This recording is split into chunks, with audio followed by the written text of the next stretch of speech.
का व्यापार ना चले, व्यवसाय ना चल रहा हो, बहुत ज्यादा कष्ट में जीवन निकल रहा हो और बहुत ही ज्यादा तकलीफ हो रही हो, तो धतूरे को हल्दी में डुबोकर शंकर भगवान को शिवरात्रि के दिन रात को 12 बजे समर्पित करें।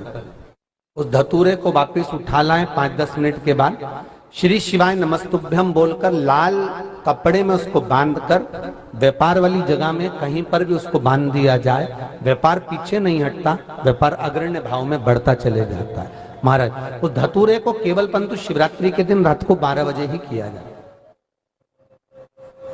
हल्दी में डुबोना पड़ता है।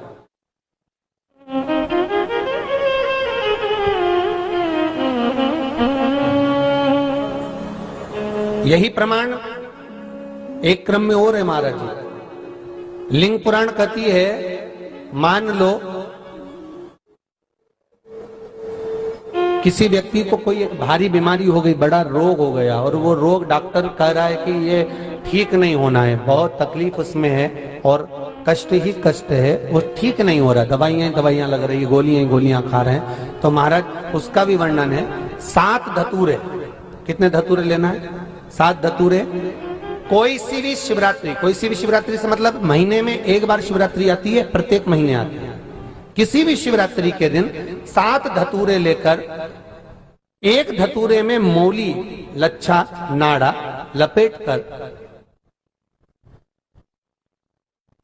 चंद्रमौली भगवान का स्मरण कर उस मौली को लपेटकर 6 धतूरे में हल्दी लगाकर शंकर भगवान की जो जलाधारी है, जलाधारी में आपको पहले भी वर्णन किया है, शंकर भगवान का ये शिवलिंग है, ये जलाधारी है, ये भगवान का जल निकलने का स्त्रोत, चरणारविंद का भाव। शिवलिंग जहां रखा हुआ है ये पार्वती जी का हस्त कमल है, जो ये गोल भाग है ये पार्वती का हस्त कमल है, जहां शिवलिंग रखा है। जहां से जल नीचे गिरता है उसके सीधे भाग में श्री गणेश जी महाराज का स्थान है, उसके उल्टे भाग में श्री कार्तिकेय जी का स्थान है।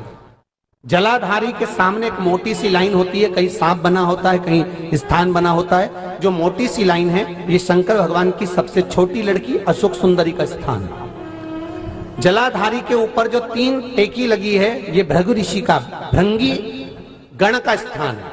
इसके ऊपर जो कलश है, कलश में जो पानी भरा जाता है वो पानी जो बूंद बूंद नीचे गिरता है, ये शंकर भगवान की 5 लड़कियों का स्थान है। जया, विषहरा, सामरीबारी, दोतली और देव, ये 5 लड़कियों का स्थान है। शंकर भगवान का संपूर्ण परिवार शिवलिंग के सामने से, जहां से जल चालू होता है गिरने के लिए नीचे की ओर जब जल जाता है, उस स्थान पर भगवान शंकर के सारे गणों का स्थान है। फिर जब जल बहकर सामने की ओर जाता है, जितनी दूर तक जल जाता है उतनी दूर तक भगवान शंकर के उस जल भाग को ग्रहण करने के लिए 33 कोटि देवताओं का स्थान है। इसलिए उस जल को हम लांघते नहीं है, क्योंकि वहां 33 कोटि देवता विराजमान रहते हैं। महाराज, तो जो बीमारी डॉक्टर ने बता दी और बहुत बड़ा रोग हो गया और शरीर में कष्ट है, ठीक नहीं हो रहा, चाहे लीवर से जुड़ा हो, चाहे किडनी से जुड़ा हो, चाहे कैंसर से जुड़ा हो, और मान लो शरीर में कहीं गांठ भी हो गई है और वो मिटी नहीं रही हो, तो महाराज निवेदन है 7 धतूरे, एक धतूरे पर मौली लपेटकर वो शंकर जी के शिवलिंग के ऊपर चढ़ाना। 6 धतूरे, उसमें से एक धतूरा भगवान श्री गणेश जी का स्थान, दूसरा धतूरा श्री कार्तिकेय जी का स्थान, तीसरा धतूरा अशोक सुंदरी का स्थान। महाराज, शंकर भगवान की जगदम्बा जी के हस्त कमल के ऊपर एक धतूरा। अच्छा, एक धतूरा जहां से जल नीचे की ओर बहकर जा रहा हो, पानी जिस जगह से नीचे गिर रहा हो बिल्कुल वहीं पर एक धतूरा चढ़ा देना है। उस धतूरे को चढ़ाने के बाद वो धतूरा वापस लेकर आना है। अवधूतेश्वर महादेव का नाम लेकर या चंपेश्वर महादेव का नाम लेकर उस धतूरे को, जो बीमार व्यक्ति है उसका स्पर्श कराकर बेलपत्री के पेड़ के नीचे पटकवा देना है। महाराज, धीरे धीरे रोग में आराम मिलना प्रारंभ हो जाता है, औषधियां धीरे धीरे समाप्त हो जाती हैं और व्यक्ति स्वस्थ हो जाता है। ये